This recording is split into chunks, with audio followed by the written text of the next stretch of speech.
Ayan o boy, kinakabit na ni Boss G yung ating bagong filter. Ito nga pala yung luma nating filter. So, wala na nga lumalabas eh. Dapat to may tira pa sa loob eh. Kaso kahit ipump ko, wala na.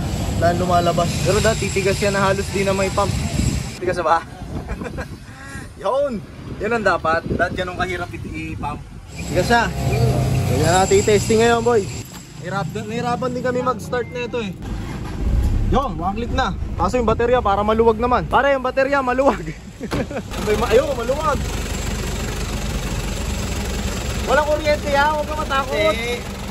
So ayun boy, what's up sa inyo in today's video no? Magdi-deliver tayo ng sasakyan ngayon sa may Pampanga. Time check tayo, alas 7:39 na ng umaga no boy. Nandito tayo sa may kilometer 44. Ayan, nandito tayo sa may northbound. Kita ba na kilometer 44? Ayun, kita. So ayun boy, ang gagamitin natin pan-deliver ngayon, iyayabang ko lang no, si Tanda. So napaka-pogi ngayon yan. Wala kayong magagawa, pogi para sa akin yan. So ito yung di-deliver natin, Toyota Corolla na XE. So sorry, Toyota Corolla na XL kasi dalawang variant yan, isang XL, isang XE. Ito all manual to. So meron din tayong GLI, DFI na yung engine niya. So syempre ay lagang Yako Auto Paint Shop yan, yung mga pintura niyan. Napakakapal ng mga gulong, nakamags na rin tayo na size 13. All stock lang talaga siya. Ito yung likod. And ito yung variant na XL, kita niya boy. Parang original paint pa yung pinagkuhanan namin ng color nito. Pero hindi na orig yan. Patungan na ng isa yan ni Yako Auto Paint Shop. Pero napakalata pa talaga nung kaha na yan. So, syempre ito si Tanda no. Norte, unang beses na papasok kami ng Norte. Sana naman na hindi tayo magka-problema dito. Syempre sinigurado ko maayos yun bago tayo tumakbo dahil hindi biro tumakbo ng Norte. Syempre kasama natin si Boss G. Kasi Boss J hindi nagre-reply. Mukhang napasarap ang tulog. Tinatawagan ko, hindi nagre-reply. Sasama dapat siya ngayon eh. Medyo mahaba-habang biyahe to, pero mabilis lang to sa video. Huwag tapusin nyo naman yung video natin. Biyahe na muna tayo.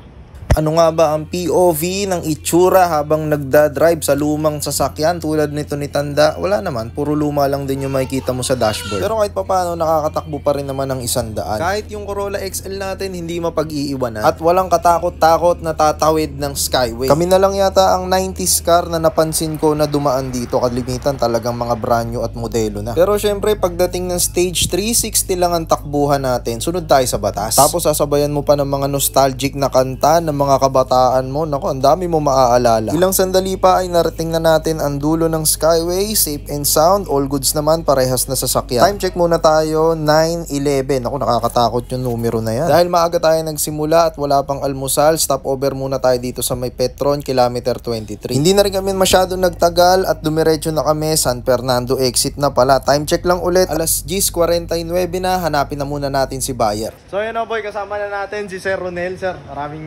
salamat na. Nandito po tayo ngayon sa may SM Pampanga. Si Sir ang nagwagi. Ang daming humabol nito, Sir. Na-check na rin ni Sir. Okay ba yung sasakyan, Sir? Maayos naman.